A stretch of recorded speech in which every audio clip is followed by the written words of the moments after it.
when you put the burden of your identity, the entirety of your identity on I'm a virgin.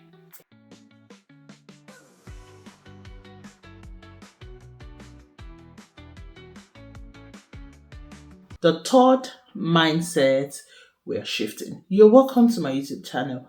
My name is Iwetolu Ayela. I'm a mindset coach, and in the last episode, I've told you what my business is: to create balance, to fill the missing links, and move on forward to have a healthy relationship.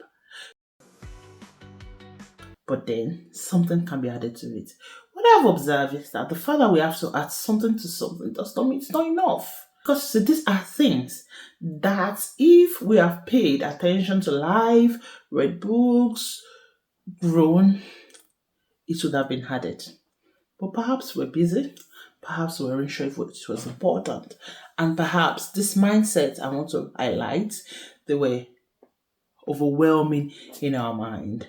So the third mindset I want to shift is identity overload. Can I have a drum set?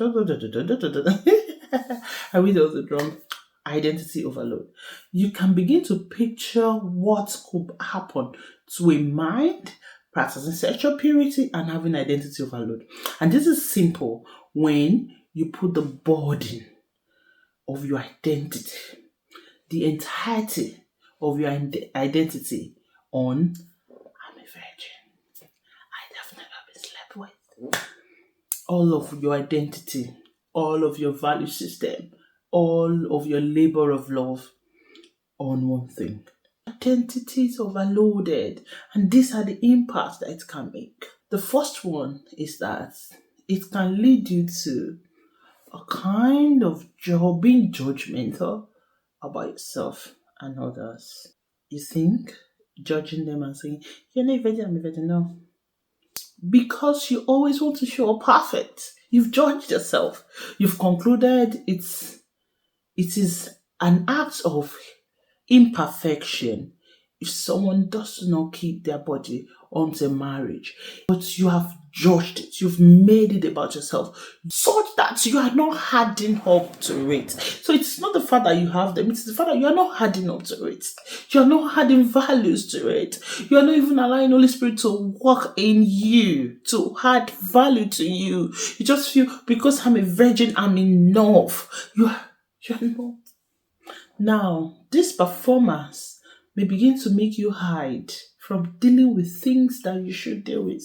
I'm a spiritual being. You're not dealing with issues that will spoil your spirituality, issues that will spoil your connectivity with God, issues that will damage you. You're not dealing with it like what we handled in this last episode. So you're judgmental about others. You're judgmental about yourself. You've raised the standard so high that if you don't meet up with it, it's a trouble for you. You've bluffed. You've exaggerated. And one of those things this affects in your relationship is that it gives a performance nature. You begin to be a performance. Oh, wanting to show best, wanting to show perfect, wanting to be seen. Right? Number 2, you enter relationship with a sense of codependency. He has to meet my need. After all, I kept my body for him. She has to meet my need. After all, I kept my body for her. Both of you have to meet each other's need. Marriage don't work that way. Relationship don't work that way.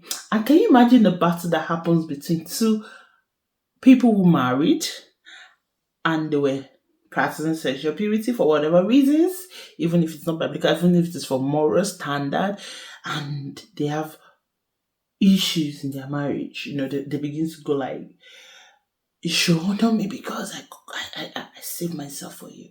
You should honor me because I saved myself for you. Both of you don't even know why you kept your body individually. You kept it because you want to be honored, because it's a trophy you brought into marriage. That's dangerous. Did you gather any other thing?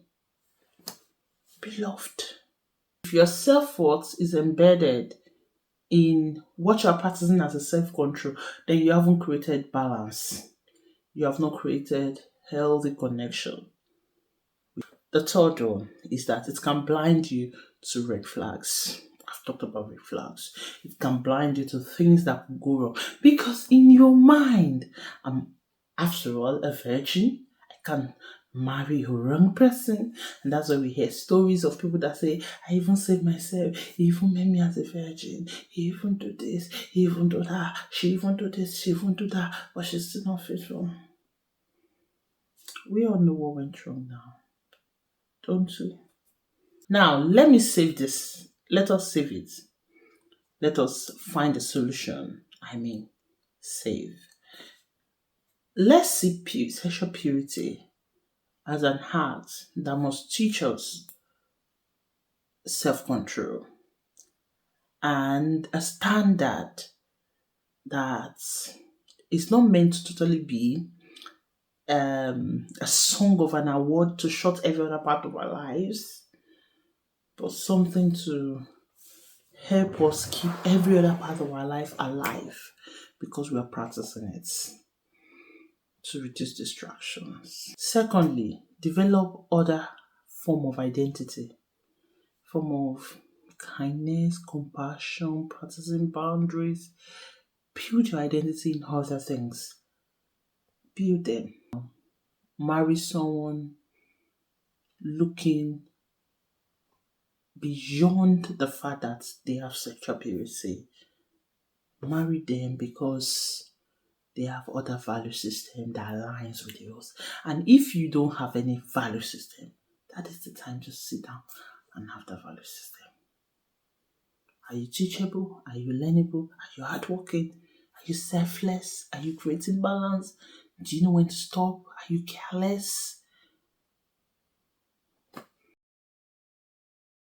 I have two assignments for you before I go. Number one, ask yourself, what role am I playing with this practice of purity? What role am I playing that I will tend to impose on someone coming into my life in the future? And then number two, ask yourself why.